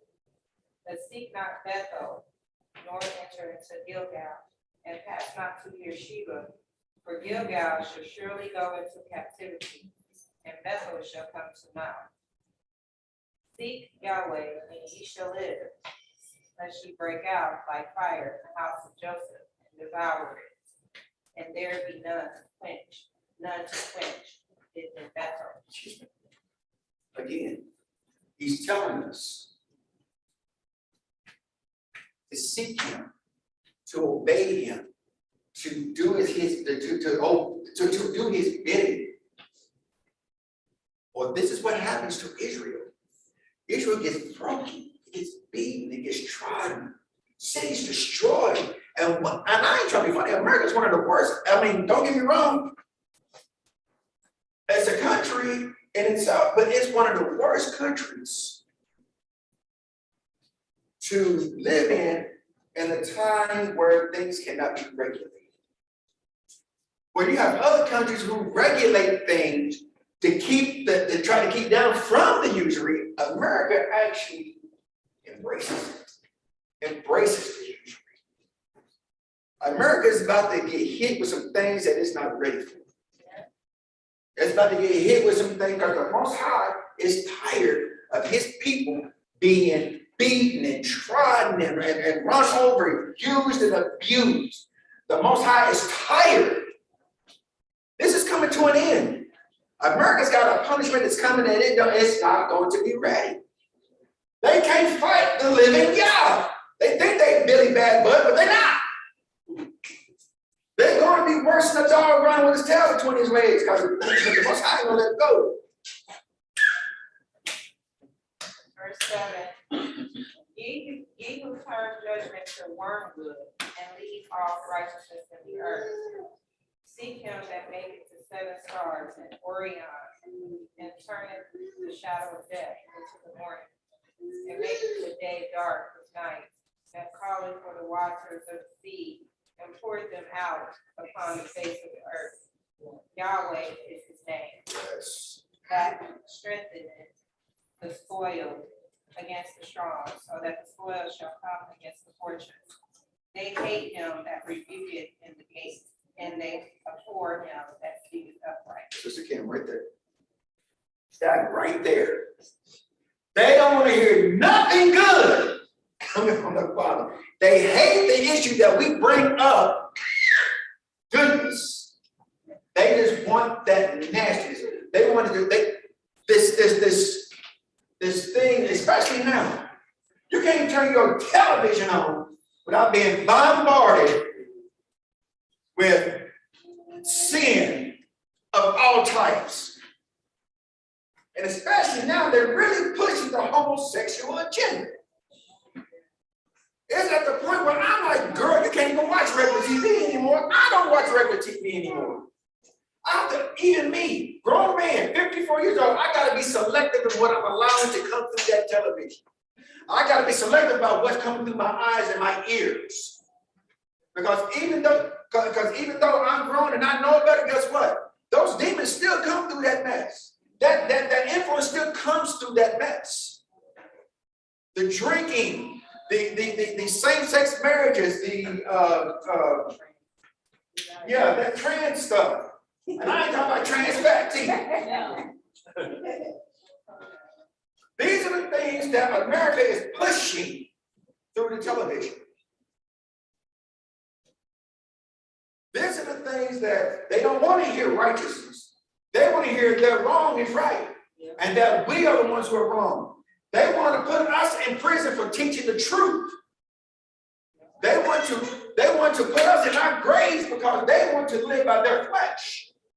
The flesh lives, they live by the flesh. This is what they want to do. And in the flesh, there is no what? There is no good. There's no good in the flesh. So how are we going to see good and not evil if you're living in the flesh? If you're living in the flesh, you're living in evil. Period. If that, when I pulled in this morning, they had this little teeny gay parade going on down on 3rd Street. Oh, I kid you not. They had the highway blocked off for about 20 people, marching with their little flags and a couple of cars. And the only thing I could think of was, why did they block the street for this mess? Because, no, they don't have to. Oh. But see, the thing is, they're honoring unrighteousness. They're honoring the thing that is wrong. But the thing, when we open our mouth and say, hey, y'all said this ain't right, we're the ones who's in the wrong because we want to uphold the righteousness. No, this God is love. No, he love. I got news for you. He don't love you. He loves you, but he don't love you. Because guess what? He doesn't love the evil. He doesn't love the wickedness. He loves you, but he doesn't love the things that you're doing.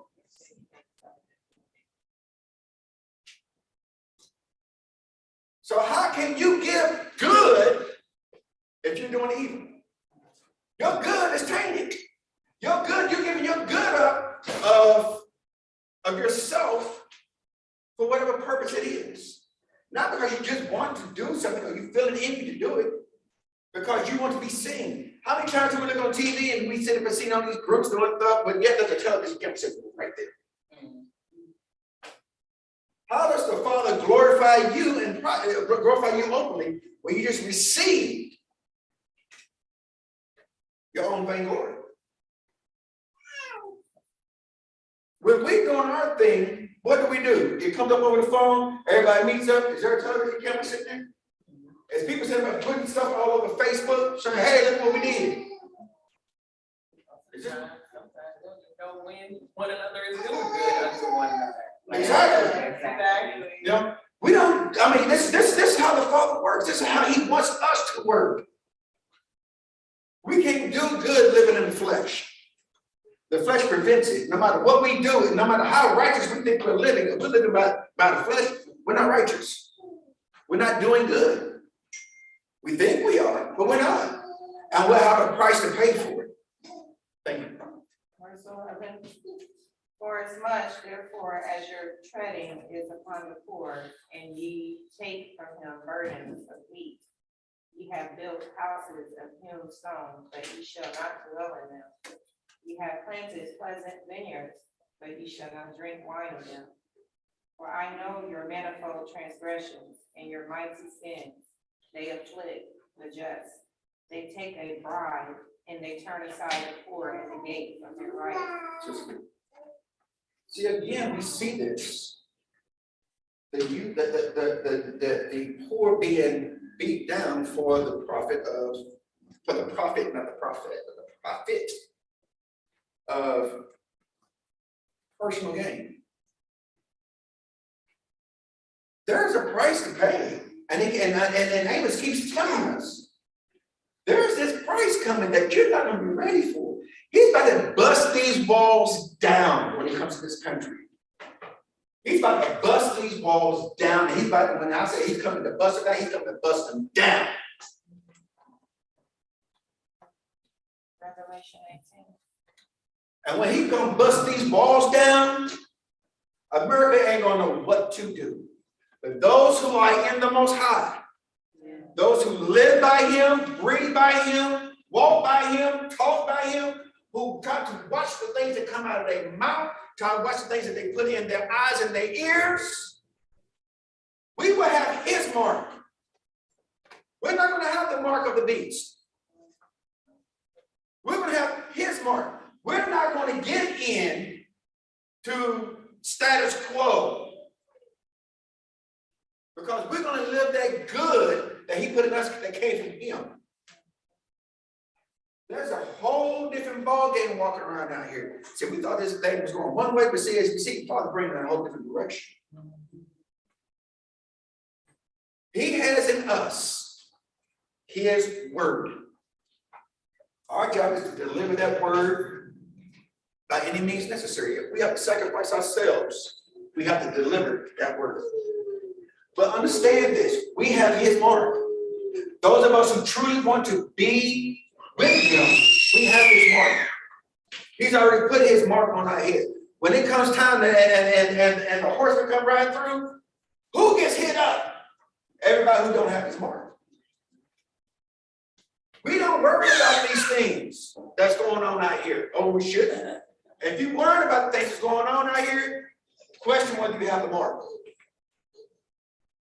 Because see, if you have to think and worry about what's going on in the news, worry about what's going on in the streets, where's your faith? Your faith is your mark.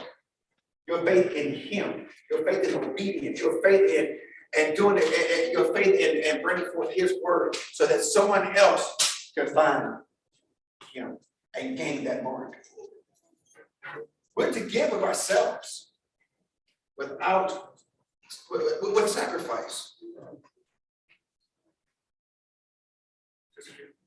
Verse 13. Therefore, the prudent shall keep silence in that time, for it is an evil time. Seek good and not evil, that ye may live.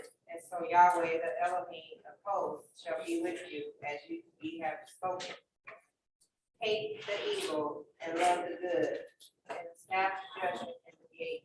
It may be that Yahweh Elohim of hosts will be gracious unto the remnant of Joseph. Wow. It says a little further. I want to say it's a name tag. I don't want to quote myself. That I believe it's in. There's going to be one day. There's going to be a famine. Revelation 18. Well, I'm saying this is also in English. There's going to be a famine, not of food, not of water, but the word, the truth. Because people don't want the truth. They want their good to come from their flesh, but you can't bring good out of flesh. The word says there's going to be a thirst for the word, because the word is becoming tainted. How many different versions of the scripture? How many different denominations of Christianity is it? How many different denominations of Israelites are there? Okay? We get an understanding of where we're going? The word is being hidden. Everybody thinking they have the word. All these people who think they have the word, they don't have the word if they are not obeying the Father. He laid out 10 commandments plus a whole slew of plus 603 lesser statutes and judgments. If you're not following his commandments, and don't think that the commandments are dead, he tells us all through the New Testament to follow the commandments. The commandments are not grievous. Because all those 603 lesser laws fall right up under those. Every law is if you can follow the 10, you can knock out the others. Because they all are based off the 10. But in our getting, we have to get this understanding that his way are not our way. We have to get this understanding that when he tells us to move, we move.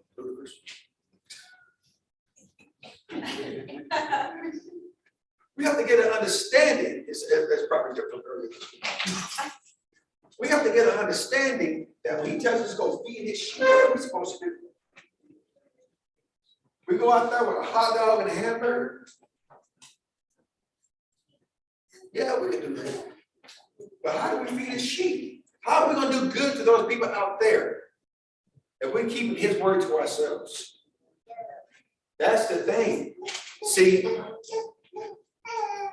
people are hungry. We should feed them food.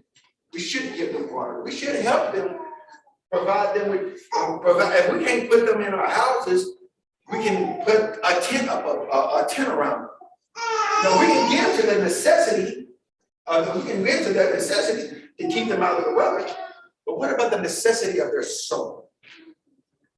What about the necessity of the spirit being uplifted? What about the necessity of them looking up and seeing the Father for themselves, being able to put on a new pair of eyes and see things that they've never seen before? What about that necessity? See, this book talks about usury in a physical form. Let's talk about it in the spirit. How are we using people? How are people supposed to get any closer to him if we're not out there talking about him, introducing them to him, introducing them to the lifestyle that we live? How are we living when we walk out this place? It's the number one thing. We're teaching here. Do we teach when we walk out this door? I know he tries to. That brother shut his mouth. No, I love it. That's John the Baptist right there, y'all. But let's just be honest about it. What are we actually doing? Are we actually teaching the love of the Father? Are we actually teaching the salvation? Are we actually teaching? I guess. I was going to finish. No, go ahead. No, I was gonna say, and I'm not gonna say it's needed now more than ever because it's always needed. I can't say it's needed now more than ever because it's always needed. But I would say that the timing is extremely significant as well. Yes. As well as the approach when it comes to feeding the sheep, because of the simple fact that we have now literal, the thing that in our community, we've been saying it, they ain't right. We're literally able to see these different big names repenting of their teachings and telling their congregations, I led y'all down the wrong path. I said this and it wasn't right. I've been teaching y'all for years and this have not been correct.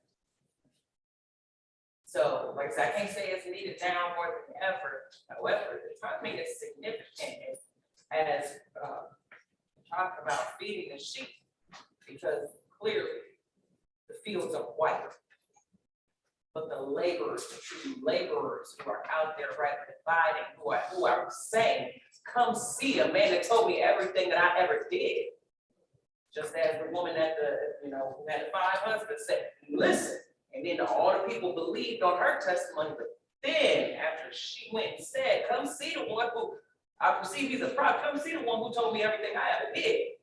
I found water. Give me this water that I may not thirst. Yes. I found water. Come see where I found water. We're not out here doing that. Like you said, what we gonna tell them? Because I found some water, y'all. If you're thirsty, come to the well. I know where the well is at. But it's extremely significant because we literally do see now there's a whole thing going on where these people are coming out and talk about, yeah, I told you wrong. You done spent all your money with me and it's gone. And I'm not gonna apologize for it. It's gone, it's gone. Listen, we found the water. We got some water. Come see the one who told me everything I ever did. And then he was able to go into that city. And they believed off of him and no longer just the woman's testimony. Like, oh, now we see for ourselves, not just for what you were saying. Well, see, the thing that even on that just last part, the part that gets me is that I'm not going to apologize for it. If you've been wrong and you've been directing people down the wrong path, if you've been teaching them wrongly, why would you not apologize? Well, you gotta get their money back. Because it's still the issue. Okay, So even with that, even though you might not be preaching the tithes anymore, but you could be preaching a harder offering. Your blessing lies in the offering, which is, by the way, what the book says. The book don't say the blessing lies in the tithe. The tithe is an obligation. That's what it was. It was an obligation to take care of the Levites. The blessing lied in the offering because it's of free will. It's what you gave of yourself because this is what I want you to have, Father. This is what I have. This is what I have to give to you right now. Increase me, Father, that I can give to you even more. Even more, even more. And increase it to the Father, and when He increases you, you increase to Him, but then also you increase to the ones who still need. He doesn't give us for us to be able to just keep in our pocket. Keep some, but you got to take some and give it to and put it in a place where it's really needed. That's not saying that I'm not going to tell anybody that tithing is done and over. That's your personal opinion. That's your personal opinion. However, your offering, what you give of yourself to the Father, that comes from you, not our obligation. This comes from your heart. So where's your heart? Is your heart in your phone? Because if it is, you're going to give it the best you can give. So if you're making, I'm just ballparking here. If you're making $1,000 a week, and you live a modest means, that means you can give more to the Father. However, but if you live in a huge means, you got to learn how to get back into that modesty, because guess what? He didn't give you for you to be frivolous. He didn't give to you so for you to be wasteful. He gave to you so that you can give back in return and give to those who actually need it. That's yes, ma'am. I just believe that this whole press load thing has just opened up a whole can of worms in the wrong direction. I'm not gonna say, I don't know. Only he and God knows press load, but having a revelation of grace doesn't negate the Most High's word. Yes. On giving tithes. To each his own, but it's a matter of the heart. It's about where your heart is. He said, where your heart is, that's where your treasure is.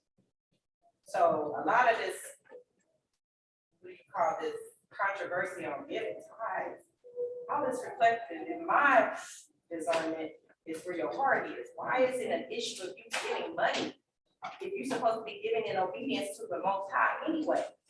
What the man does with it, that's out of your control in your hands. That's between them at that point, between them and God. If they want to go out here and buy a jet and a whole mansion with it, you were supposed to be giving unto the Father.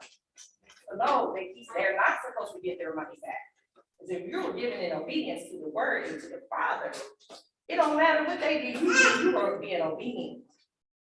So I don't know, him going back to saying he taught wrong, I don't agree with that. But Well, like I said, just like you just said, giving out the heart. The heart is where you make your offering. A tithe is a direct order, 10% off the top of your profits. Now, in the case of me, when I have a business, all my business expenses I handle first, then what I have taken home, that's my profit. That's what I give it up off of. Because if you don't, and you give, and see, I was at a church I was going to, they were like, no, you give it off of everything. Why am I staying broke? Because I wasn't doing what was responsible. That's what they did in those times. But what I'm trying to get you to understand is the heart of the matter. Yeah. The heart of the matter is an offering, because that comes from the heart. A tithe doesn't come from the heart. A tithe comes out of obligation. Offering comes from the heart. So, I'd like to offer a perspective to that. So, because I think that what will happen in a situation like that is, it's like you taking a multiple choice test. Like, none of these answers are quite the answer, and you like forced to pick like the lesser of the two evils. Like, I don't think it's a one-sided thing. I think it's really like it's a two-sided street. So like on one side of it, yeah, you are giving it as unto God, right? But then on the other side of it, use wisdom with discernment. Like, you're not supposed to give what's precious to dogs. You ask your brother before tomorrow. If this is someone that the Father has not sent and appointed it don't belong in him in the first place, you just being a fool, you just back out. Right? So it goes both, but at the same time, you shouldn't have in your heart, like, chalk it up to the game and charge it to the game and say, nah, Father gonna deal with that. I won't do it. I'm not gonna continue to do that. But charge it up to the game, Father, he gonna deal with that. You know what I mean? Like, so it's both sides. Like, not only are you not giving in places where it don't belong to, but you also have to, the person's supposed to be on their end, they're obligated to do what they're supposed to do with it once they receive it. So it's both. Yeah, they have to do You it. shouldn't be under that ministry if you know that's the case. So you ask the Holy Spirit to lead you to a ministry. that's- Well, we're talking about the same people, Kim, who believe, who is taught that the commandments are dead. These are the same people that who believe that they no longer have to live by the commandments, that they live under grace. Grace is not given before you get to the kingdom. You get grace after you close your eyes and you stand before the Father. You get mercy in between time. A little bit of grace that you do, you get a little bit of grace. I've seen money dancing and all that stuff. Go ahead. If I could add a little bit to it too, also speaking to the point of giving the people's money back, because he had books in, like you said, business outside of what his obligation was as a spiritual leader. So not only are you spiritually leading these people down the wrong path, you recognize that you're spiritually leading these people down the wrong path. You have used those wrong teachings to garner and gain further fundage and had further business outside of that. And so when it comes to your business, not the spiritual obligation, because the Most High told even the apostles, don't take it personally with you when you go out and teach the word, when you do this, do that, you are worthy of your hire, period, point blank. That's it. So anything outside of that, and you got people giving to you on that matter to your business, and you have noticed and you have seen, you know what? Yeah, I was wrong, because I listened to that thing. He said he had done corrective teachings years ago for about the span of a decade. He made mention of doing corrective teachings, just nothing on this recent thing, not to keep going on this one individual, whatever, but he said the corrective teaching haven't come out like it's about to come out right now, but there have been corrective teaching before. So this isn't just an all of a sudden thing, that you've been knowing, because you've been backtracking over the span of a decade. So when you realize that you were doing something wrong, and you still got these people buying into your business, no, you need to give them their money back. Because that's not obligated, that's not tithing, not obligation. Now you're pressuring on these people to buy your business, buying your pamphlets, buying your stuff that's wrong. That's like if I buy something from the store and I figure out it's a malfunction, I'll send it back out for the warranty, I want my money back. I agree with that, but sell not the truth. Sell not the truth. But So, this still falls, it's gonna be Brother Ryan who uses it. But see, this still falls under using the poor. This still falls under taking advantage of people that just with even gullibility. I'm gonna say somebody who's caught stealing, they need to return $7. Well, that's what the book says, but nowadays they got paid restitution and due time. But see, this is still usury of the people. This is still taking advantage of the poor, because the poor are believing that, hey, if I do this, I'm going to gain. Because the only person who, in this particular instance, the only person who was gaining for real, it was the building he was in to him and his wife, him and Taffy. Okay, so it's still usually of the poor. It's usually of gullibility. And they did the same. They did it. He's not the first. I remember back in the day when Jim and Tammy Baker, boy, they got hemmed up. Jim died in prison. Tammy went on about her happy life and divorced him while he was in prison. Yeah, she kind of let go back. Always had a ton of makeup on her face. So this is nothing new. What about that one preacher back in the 90s talking about the Lord said you got to send in $1 million or he's going to kill me? Playing on gullibility. And guess what? It wasn't rich old sitting in the money. It wasn't.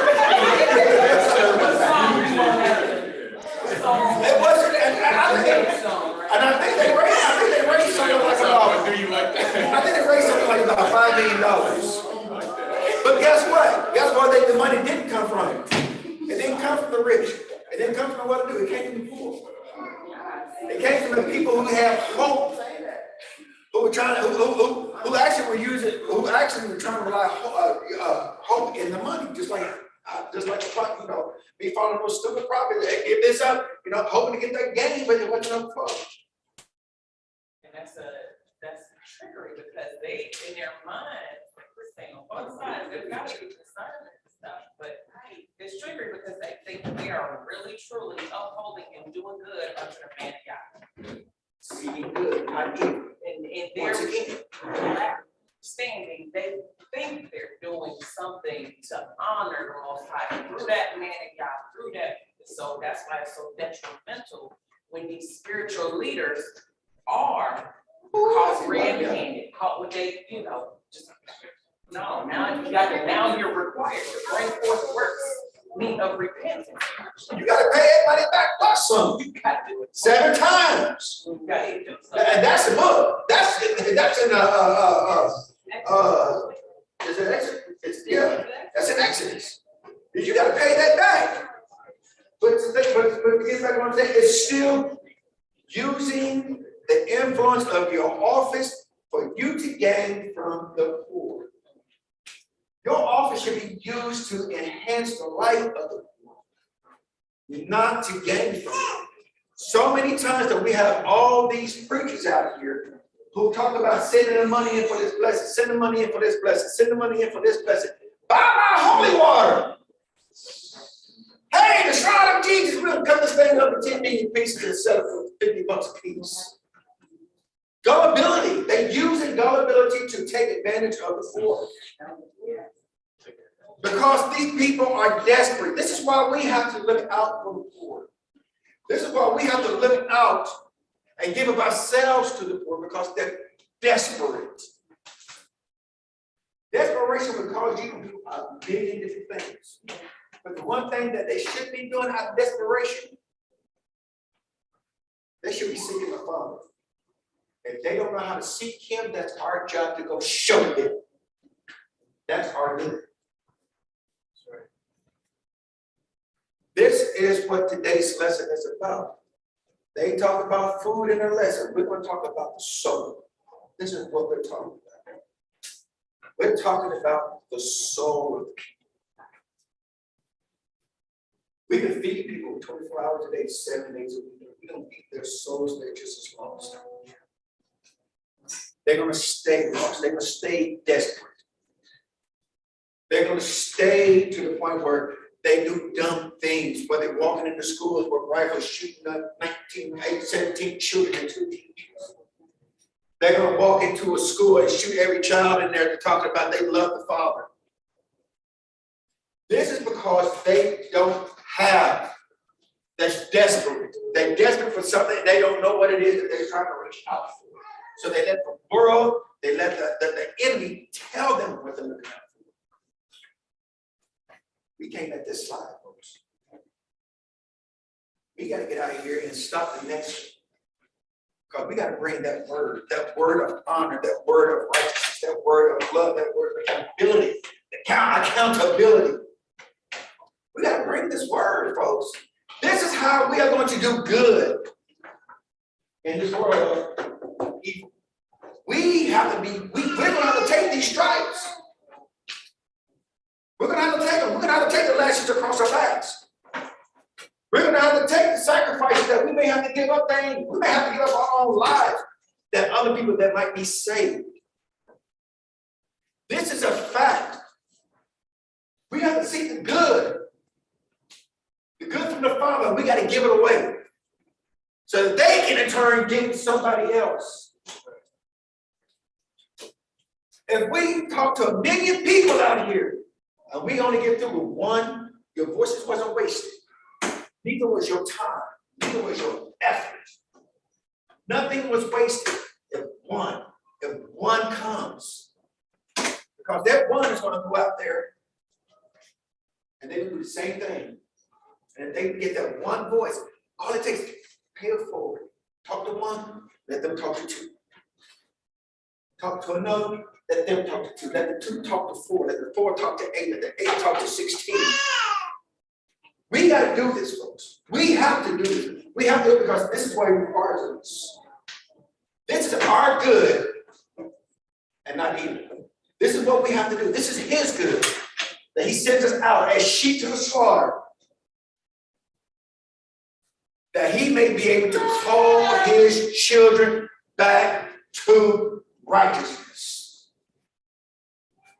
His children, the house of Israel, we got to get out there and get Israel back in line. We've got to be the mouthpiece of the Father. Do we have to? He can just shake everything up, but guess what? He asked us to do it for him.